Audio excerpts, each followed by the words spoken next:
Okay, so for garage doors, there's actually different size springs depending on the weight of your door. Now, if you get lucky, the actual spring that you take off will have like a color on it. So it'll be like blue or red or brown or something like that. Mine don't. So I'm not sure why they don't have that, but if they were color coded, so let's say they're blue, you just go to Home Depot, go to Lowe's, buy the blue one. And to determine which one I'm gonna use, I'm gonna show you how I'm gonna do that. So before I lower it, I'm actually gonna put a scale under the door. I'm gonna get the weight of the door. That will tell us what spring we need to use. All right, so that's saying it's 47 pounds. I'm not buying it. I'm gonna try something else. I'm gonna try to measure myself, and then I'm gonna measure myself with the door.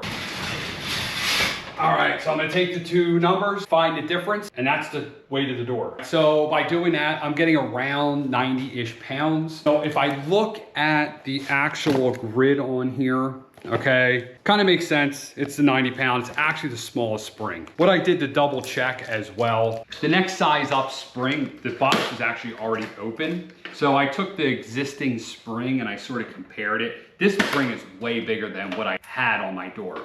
So I'm pretty confident that it's a 90-pound spring. That's the one we're gonna go with. Okay, so the first step is to disengage the automatic garage door opener if you have one. So I just used the cotter pin and pulled that off. So then this is now disengaged from the motor. The second thing I did was I then put some screwdrivers in here just to wedge the door up. Now we want to actually start removing the springs. Okay, so the first step is actually release the wire that goes through the spring. This is actually what keeps the spring, when it explodes, from flying through your wall. This one, you can see how it's connected.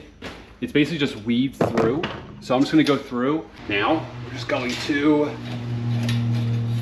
pull this wire out. And this is as easy as just like weaving. Now that this is loose, what we can do is actually just pull this right off. So we're gonna put it back together. It's basically the same thing, but in reverse. So this is our spring, okay, and this is our pulley system, okay. We got this. Let me get this out of the way for now. This is basically just the safety line. All right, so we're just caring about the pulley right now. So what I'm gonna do is I'm gonna take this bolt off here. So I took the nut off, take the bolt out.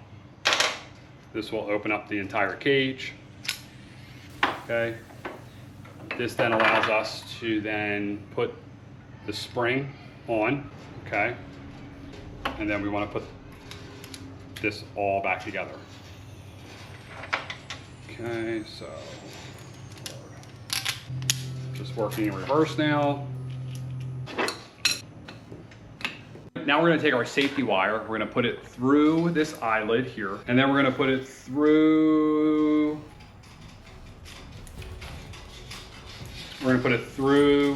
the spring.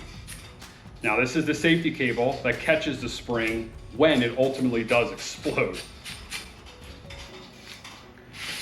All right, now we're gonna attach this up to the eyelid up here.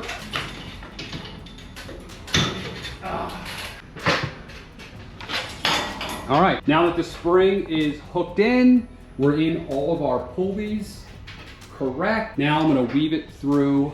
That's what we're looking at. So the wire goes up and weaves up through. That's plenty enough to hold the wire. All right, so now we're gonna pull our screwdrivers.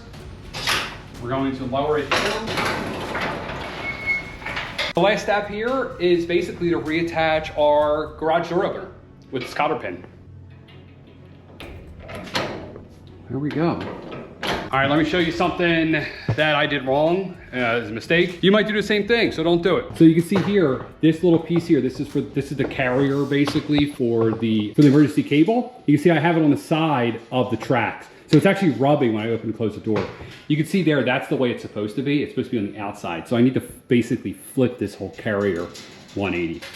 I don't know, maybe you're wondering, only one spring broke, why did I not just replace the one? Why did I replace both of them? Seems wasteful. Well, both springs are about 20 bucks. It's really not about the cost here. At this point, the springs are showing that they're gonna break.